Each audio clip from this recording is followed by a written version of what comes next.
Good afternoon class, myself Dr. Bhanu and today is my lecture on induction of anesthesia. तो induction of anaesthesia के बारे में आज हम बात करते हैं। हमारा इंडक्शन ऑफ एनेस्थीसिया का ऑब्जेक्टिव क्या होता है?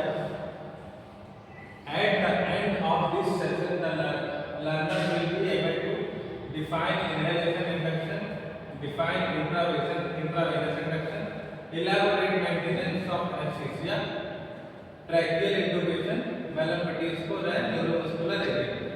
इसमें इंडक्शन ऑफ एनेस्थीसिया के अंदर जो मेन पॉइंट है वो हमारा है इनहेलेशन इंडक्शन के बारे में जानना और इंट्रावेनस इंडक्शन के बारे में जानना और maintenance of anaesthesia, anaesthetic drug की मेंटेनेंस डोज क्या होती है वो जानना, ट्रैकियल इंट्यूबेशन कैसे किया जाता है उसके बारे में जानना, मैलाम्पटी स्कोर क्या होता है और न्यूरोमस्कुलर एजेंट कौन कौन से होते हैं, रिवर्सल एजेंट के बारे में जानना और TIPA एक्सप्लेन करना और एक्सट्यूबेशन और इमरजेंसी रिकवरी, ये सब चीजें जानना। तो सबसे पहले डेफिनेशन ऑफ इंडक्शन जान लेते हैं। इंडक्शन क्या होता है? Induction is a general anaesthesia where a patient shifts from a conscious state to an unconscious state। तो इंडक्शन क्या होता है? इंडक्शन का मतलब हमारा जनरल एनेस्थीसिया से जब पेशेंट को जनरल एनेस्थीसिया दिया जाता है, ठीक है, उसके बाद जब पेशेंट कॉन्शियस स्टेट से अनकॉन्शियस अपने होश से लेके बेहोशी की हालत में जब जाता है, कॉन्शियस से लेके अनकॉन्शियस लेवल में जाता है, स्टेट में जाता है, तो वो इंडक्शन, उसे इंडक्शन स्टेज बोलते हैं जो जनरल एनेस्थीसिया में परफॉर्म किया जाता है। इंडक्शन फेज क्या होता है? Transition from awake state to full effect of anaesthesia on serious respiratory and muscle system. तो इंडक्शन फेज क्या होता है? इंडक्शन फेज में पेशेंट जो है अवेक स्थिति से, अवेक स्टेट से लेके फुल कॉन्शियस फुल अनकॉन्शियसली चला जाता है। कैसे कैसे? CNS उसका एनेस्थीसिया एनेस्थाइज हो जाता है, ठीक है। CNS मतलब brain nervous system, cardiovascular system, respiratory system और मसल सिस्टम, मस्कुलर सिस्टम, सभी पे एनेस्थेटिक एजेंट सारे ऑर्गन में वर्क करते हैं और पेशेंट अवेक स्टेट से अनकॉन्शियस स्टेट में चला जाता है, ठीक है। तो वो इंडक्शन फेज होता है। Anaesthetic divide into two classes. तो दो तरह की एनेस्थेटिक होती है, एक इनहेलेशन एनेस्थेटिक और एक इंट्रावेनस एनेस्थेटिक। इनहेलेशन एनेस्थेटिक में क्या होता है? गैसेस और वेपर्स यूज किए जाते हैं, ठीक, यूजुअली हैलोजिनेटेड। इंजेक्शन में क्या होता है? हमारा एनेस्थेटिक्स और इंडक्शन एजेंट्स यूज किए जाते हैं।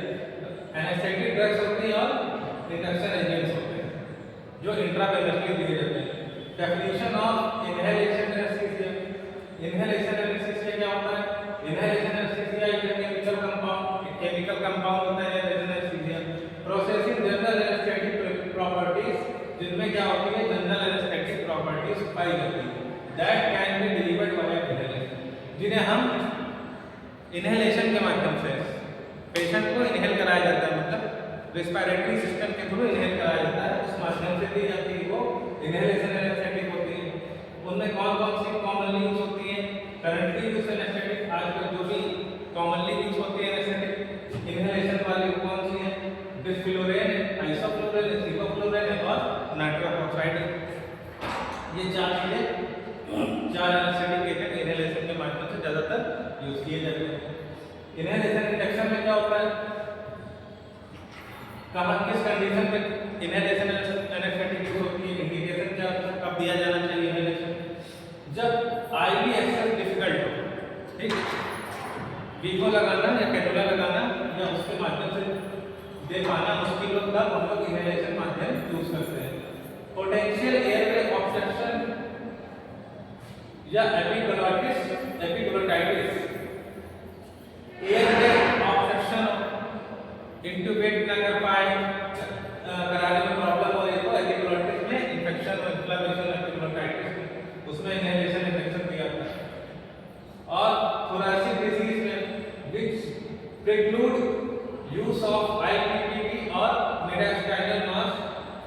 Body in the airway.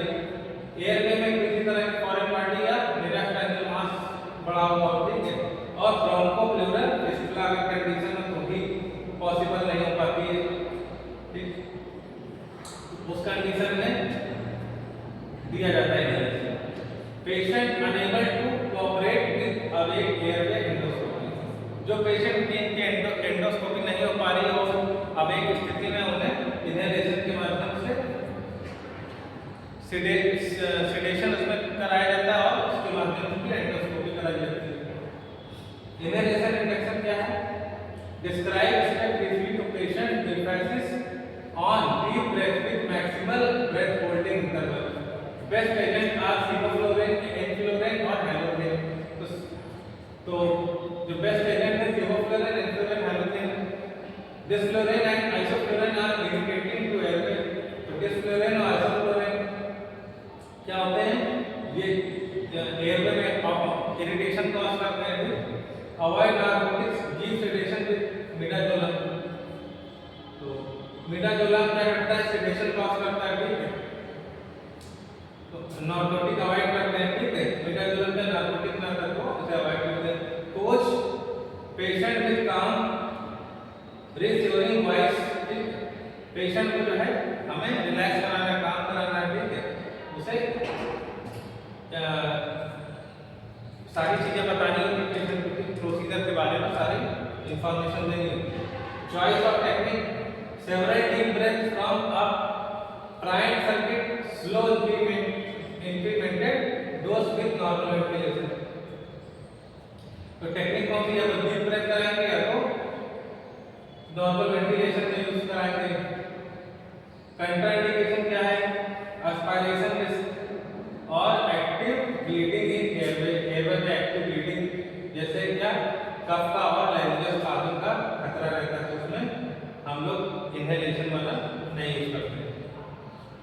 Profound changes in BP are unusual with this compared to rapid switches with IV drugs. Control studies in this area of the right way to induction in the type of patient. तो जहाँ पर IV drugs rapid work करती है, जहाँ पर IV drugs नहीं दे सकते, वहाँ पर हम लोग इनहेलेशन माध्यम से ड्रग्स को देते हैं। इनहेलेशन के दौरान क्या होता है?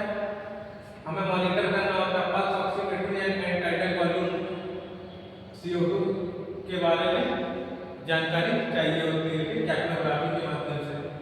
तो ऑक्सीजन लेवल और CO2 लेवल दोनों पता करना होता है।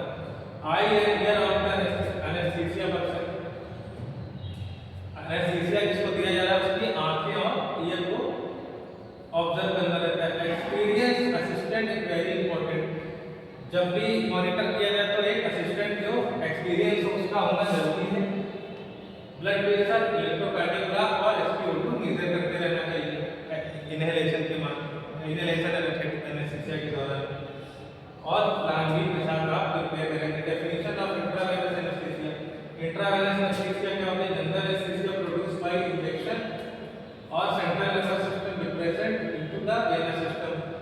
कॉमनली यूज्ड IV इंजेक्शन जो इंट्रावेनस माध्यम से दी जाती है, इंट्रावेनस एनेस्थीसिया कहते हैं। उसमें कौन सी आती है? प्रोपोफॉल आती है, जोपेंटॉल, पोटेशियम आती है, केटामाइन आती है। इंडिकेशन क्या है इसका? यूजुअल और difficult method of starting general anaesthesia. Risk of aspiration की रैपिड फ्रीक्वेंसी। तो यहाँ पर सेडेशन, जहाँ पर भी इनहेलेशन के माध्यम से एयर के ऑब्स्ट्रक्शन है, तो इनहेलेशन के माध्यम से नहीं इंट्यूबेट करने में दिक्कत हो रही पेशेंट को, वहाँ पर इंट्रावेनसली हम लोग देते हैं। Standard method involve drug combination. Standard method क्या होता है? ड्रग का कॉम्बिनेशन कौन सी होती है? Sedative large dose propofol usually with narcotic and antiemetic midazolam. तो सेडेशन लार्ज डोज में सेडेटिव डोज दी जाती है, प्रोपोफॉल के साथ में मिडाजोलम कंबाइन करके दी जाती है। मसल रिलैक्सेशन दी जाती है इफ डूइंग इंट्यूबेशन।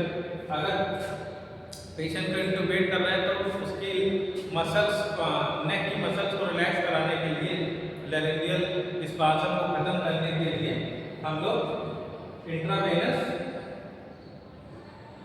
इंजेक्शन कराते हैं जिससे मसल रिलैक्स हो जाए। mask 100% O2 during process before, during, after. Drug dose are initially based on weight and age of patient. Extra dose has the rectified response of patient. तो patient की जो anaesthetic drug की dose होती है वो body weight के according होती है, और एक्स्ट्रा डोज जो है पेशेंट के रिस्पांस के अकॉर्डिंग हम लोग बढ़ा सकते हैं। कहाँ नहीं देंगे कंट्राइंडिकेशन है lack of proper equipment of resuscitation, oxygen airway device और सक्शन। तो जहाँ पर रिससिटेशन की डिवाइस की लॉ हमारे पर लैक कमी हो, जहाँ पर हमें पर्याप्त ये सब चीजें ना हो रिससिटेशन की, आईपीपीवी और ऑक्सीजन एयरवे डिवाइस सक्शन की ये चीजें हमारे पास ना, तो वहाँ पर कंट्राइंडिकेशन है, वहाँ पर यूज नहीं कर सकते। Uncertainty about ability to ventilate और intubate patient in care technique. Patient को अपनिया है, सांस लेने में दिक्कत है तो वेंटिलेट इंट्यूबेट में दिक्कत हो रही है तो फिर इंट्रावेनसली दे सकते हैं। Patient with partial airway obstruction avoid apnoea, तो जिनके पार्शियल एयरवे में ऑब्स्ट्रक्शन है उसमें भी इंट्रावेनसली दे सकते हैं। और इसमें प्रिकॉशन है, ठीक है। Patient with poorly controlled severe disease, high BP, angina, disturb heart rhythm, ऐसे पेशेंट में बहुत ही ध्यान से ड्रग्स दी जाती है इंट्रावेनस। एनेस्थीसिया मेंटेनेंस क्या होता है? Further adjustment of anaesthesia level based on, मतलब हम लोग इंडक्शन में क्या करते हैं, एनेस्थेटिक ड्रग की डोज देते हैं, पेशेंट का अनकॉन्शियस हो जाता है, लेकिन उसका अनकॉन्शियस लेवल सर्जिकल प्रोसीजर के दौरान बना रहे, मेंटेन है, उसी को हम लोग मेंटेनेंस ऑफ एनेस्थीसिया बोलते हैं। जिसे क्या बोलते हैं? Further adjustment of anaesthesia level based on patient के रिस्पांस के अकॉर्डिंग हम लोग डोज मेंटेन करते हैं। स्टेट ऑफ सर्जरी की किस टाइप की, उसके अकॉर्डिंग हम लोग मेंटेनेंस सेट करते हैं। ट्रेंड्स ऑफ मॉनिटर्ड वेरिएबल, तो जो पेशेंट को मॉनिटरिंग कर रहे हैं उसके अकॉर्डिंग हम लोग डोज मेंटेन करते हैं। Maintenance phase usually stable period, unless maintenance dose क्या होती है? हमारी स्टेबल पीरियड होती है, क्या उस दौरान हमारी सर्जरी चल रही होती है या प्रोसीजर चल रहा होता है, एक स्टेबल पीरियड होता है। Changing level of surgical stress, तो impaired state of patient fitness. Maintenance phase usually उसमें क्या चीजें देखी जाती हैं? पेशेंट के सर्जिकल स्ट्रेस के अकॉर्डिंग और पेशेंट की फिटनेस के अकॉर्डिंग, इंपेयर फिटनेस है तो उस अकॉर्डिंग हम लोग मेंटेन डोज को मेंटेन करते हैं, ठीक है। सर्जिकल स्ट्रेस को देखते हुए डोज मेंटेन करते हैं और पेशेंट की फिटनेस लेवल को चेक करते हुए डोज मेंटेन करते हैं। Anaesthesia gases form the major component with some IV narcotics और relaxant as background. Anaesthesia gases क्या होती हैं? Anaesthesia gases form a major component. Anaesthesia gases के साथ में कुछ IV नार्कोटिक और मसल रिलैक्सेंट ड्रग्स भी दी जाती हैं। और supporting ventilation during general anaesthesia, types of surgery, तो जनरल एनेस्थीसिया के दौरान कुछ सर्जरी भी करी जाती है वेंटिलेशन प्रॉपर कराने के लिए। कौन सी होती है type of surgery? Operative site near airway के, जहां पर एयरवे हमारा उसके आसपास ऑपरेटिव सर्जरी करना। थोरेसिक और एब्डोमिनल सर्जरी और प्रोन और lateral surgery, long period of surgery, ठीक है, उसमें वेंटिलेशन। इस तरह की सर्जरी में हम क्या करते हैं? जनरल एनेस्थीसिया को वेंटिलेशन को सपोर्ट करने के लिए करती हैं हमारी ड्रग्स। पेशेंट है risk of pulmonary aspiration, patient जो है पेशेंट के लंग्स में कोई भी वोमिट या इस तरह के कुछ सलाइवा कुछ भी एस्पायरेट न कर ले, उसका रिस्क रहता है। डिफिकल्ट मास्क वेंटिलेशन, जहां पर मास्क वेंटिलेशन डिफिकल्ट, वहां पर इंटरनल वेंटिलेशन देते हैं। बैलेंस एनेस्थीसिया का use specific drug for each component, तो बैलेंस एनेस्थीसिया किसे कहते हैं? वही हमें चूज करनी चाहिए बैलेंस एनेस्थीसिया।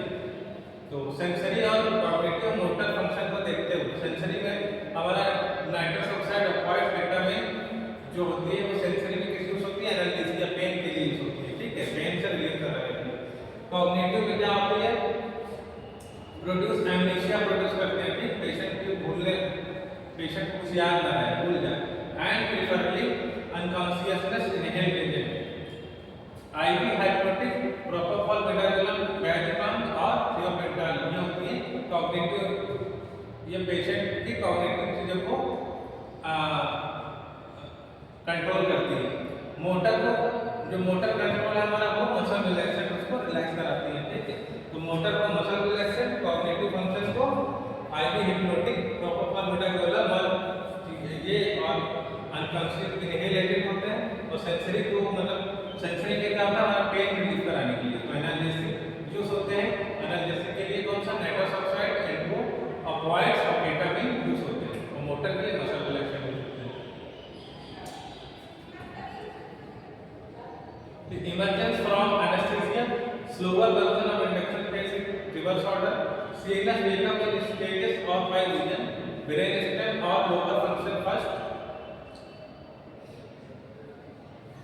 तो पेशेंट को क्या है एनेस्थीसिया से वेकअप कराने के लिए सीएनएस वेकअप इन स्टेज और बाय रीजन, एक स्टेज में और रीजन बाय रीजन अलग अलग स्टेप में पेशेंट को वेक कराते हैं। ब्रेन स्टेम और लोअर फंक्शन फर्स्ट, पहले क्या ब्रीदिंग कम शिवरिंग को हम लोग कंट्रोल करते हैं, सेरेब्रल कॉर्टेक्स को बाद में करते हैं, ठीक है। उसमें क्या purposeful movement, response to command, patient हमारे कमांड का रिस्पांस करे और कोई भी पर्पसफुल मूवमेंट करे, ठीक। वो सेरेब्रल कॉर्टेक्स को बाद में देखते हैं, हम लोग पहले ब्रेन स्टेम को देखते हैं जो हमारा ब्रीदिंग और कफ को कंट्रोल करता है। Removal of supports and appropriate time interval, जो सपोर्ट वेंटिलेशन सपोर्ट दे रखा था उसको रिमूव करने के लिए। एक्साइटमेंट एस्पेक्ट आर कॉमन, लिंग मूवमेंट, रेस्टलेसनेस और coughing, potential for vomiting.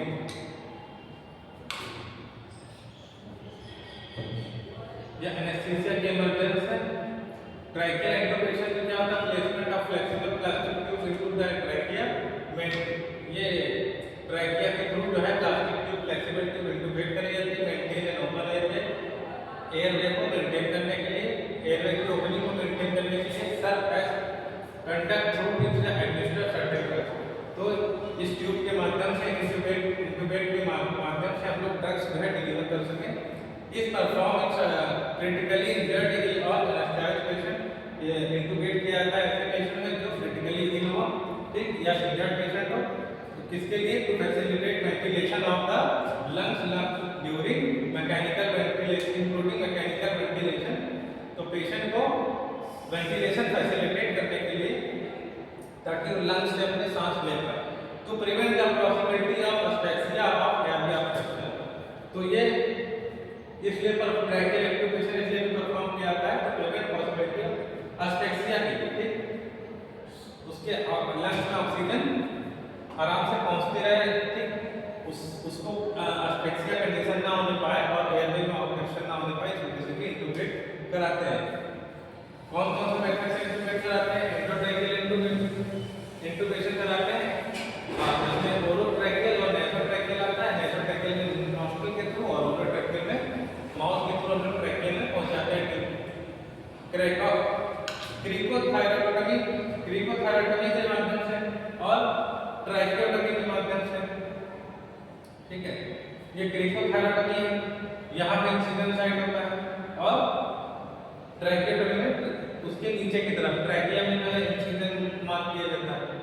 Air assessment भी करते हैं हम लोग, इंटर इंसिजर गैप देखते हैं कि 3 फिंगर टेस्ट करके देख लेते हैं इंटर इंसिजर गैप पे नॉर्मल और मोर देन 3 सेंटीमीटर होना चाहिए। थायरोमेंटल डिस्टेंस देख लेते हैं, वो मोर देन 6 सेंटीमीटर होना चाहिए, मेंटल मतलब हमारे चिन से लेके थायराइड तक। फ्लेक्शन एक्सटेंशन चेक कर लेते हैं, 35 डिग्री से ज्यादा होना चाहिए, इससे कम नहीं होना चाहिए। फ्लेक्शन और ये हमारा एक्सटेंशन कितना होना चाहिए 80 से 85 डिग्री। मैलप्रैक्टिस स्कोर भी चेक कर लेते हैं, ग्रेड 1 क्लास 1 का है, क्लास 4 का है। क्लास 1 क्लास 2 में हम लोग इंटुबेट आसानी से कर पाएंगे और क्लास 3 क्लास 4 में इंटुबेट करने में दिक्कत होगी। इसमें क्लास 1 में क्लास 2 में क्या होगा, हमें युगला और पिलर्स जो है देखने को मिलेंगे, ठीक। क्लास 2 में भी देखने को मिलेंगे, ठीक, पिलर्स नहीं देखने को मिलेंगे, सॉफ्ट पैलेट केवल विजिबल होगा, ठीक है। उसमें आप केवल क्लास 1 में क्लास 1 क्लास 2 हमारे लिए इंटरप्रेट करने में आसानी रहती है। ये लेप्रोस्कोपिक व्यू, इसमें हम लोग वोकल पार्ट हमें दिखाई पड़ रहा है, ठीक है। और इसमें भी वोकल पार्ट देखने को मिल रहा है ग्रेड 1, तो ग्रेड 1 में पूरा देखने को मिल रहा है, ग्रेड 2 में थोड़ा विजिबल है और ग्रेड 3 में विजिबल नहीं, ग्रेड 4 में विजिबल नहीं है। तो ग्रेड 1 और ग्रेड 2 में अच्छा इंटरप्रेट कर पाएंगे लेप्रोस्कोपिक व्यू है, ठीक है।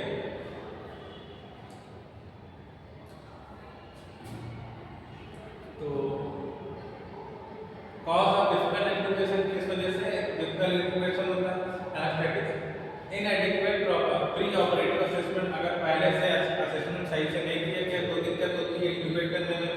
इनएडिक्वेट इक्विपमेंट, हमारे पास इक्विपमेंट ठीक से नहीं है, उचित इक्विपमेंट जो होने चाहिए वो नहीं है, जिससे इंटरप्रेट करने में दिक्कत आएगी, ठीक। एक्सपीरियंस नॉट इनफ, अगर कोई हमारा स्टाफ एक्सपीरियंस नहीं है तो वह टेक्निक सही टेक्निक लगा के नहीं इंटरप्रेट कर रहे तो भी माल फंक्शनिंग ऑफ इक्विपमेंट हमारे सही से नहीं ऑर्गेनाइज है, ठीक है। इस वजह से इनएक्सपीरियंस असिस्टेंट आपका अच्छा नहीं तो भी इंटरप्रेट करने में प्रॉब्लम आएगी। पेशेंट में क्या हो सकता है? कंजेनाइटल कॉज हो सकते हैं, एक्वायर्ड कॉज हो सकते हैं। कंजेनाइटल में जन्मजात से कोई प्रॉब्लम हो सकती है पेशेंट के अंदर में, तो भी इंटरप्रेट करने में दिक्कत आएगी। एक्वायर्ड मतलब बाद में कोई दिक्कत होगी, एक्सीडेंटल ट्रॉमा कुछ ऐसा हो, इस वजह से भी इंटरप्रेट करने में दिक्कत आएगी। Total intravenous anaesthesia, total IV anaesthesia can be defined as the technique of general anaesthesia using combination of agent given solely by the intravenous route and the absence of all inhalation agent including nitrous oxide. It has also become widely used as component of TIG. TIG क्या है? Total intravenous anaesthesia. Total intravenous anaesthesia क्या है? Intravenous anaesthesia का मतलब होता है कि कोई भी इनहेलेशन गैस नहीं दी जाएगी, तो केवल IV एनेस्थीसिया दिया जाएगा।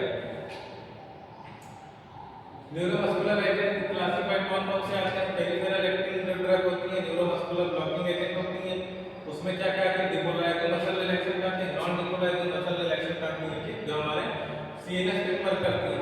डायरेक्ट एक्टिंग करने वाली वेंट्रोलिन होती है, क्विनिन होती है। सेंट्रली एक्टिंग करने वाली हमारी क्लोरोक्साजोन, क्लोरबेंजाजोन और डायज़ेपाम, बेक्लोफेन, टिजानिडीन और मेटाजोलोन ड्रग्स आती हैं। डिपोलाइजिंग मसल रिलैक्सेंट आती है सक्सिनिलकोलिन, जो शॉर्ट एक्टिंग ड्रग्स से लिया होती है, और नॉन डिपोलाइजिंग मसल रिलैक्सेंट में शॉर्ट एक्टिंग, इंटरमीडिएट और लॉन्ग एक्टिंग तरह की आती है। शॉर्ट एक्टिंग में डिमाक्यूरियम आती है और इंटरमीडिएट एक्टिंग में एट्राक्यूरियम आती है, सिस्टाक्यूरियम आती है, बेक्यूरियोनियम आती है, रोक्यूरोनियम आती है, और लॉन्ग एक्टिंग में हमारी प्रोक्साक्यूरियम आती है, पैंक्यूरोनियम आती है और पाइक्यूरोनियम आती है, ठीक है। एक्सट्यूबेशन क्या होता है? Extubation means removal of the intratracheal tube from trachea after achieving spontaneous adequate breathing, stable haemodynamics and satisfactory recovery. तो एक्सट्यूबेशन का मतलब होता है कि जो इंट्राट्रेकियल ट्यूब पड़ी हुई है, इंट्यूबेट किया है, उसको इंट्यूबेट को वापस ट्यूब को बाहर वापस निकाल लेना, उसे हम लोग एक्सट्यूबेशन बोलते हैं, ठीक है। आज का लेक्चर हमारा यहीं पे एंड होता है। Thank you.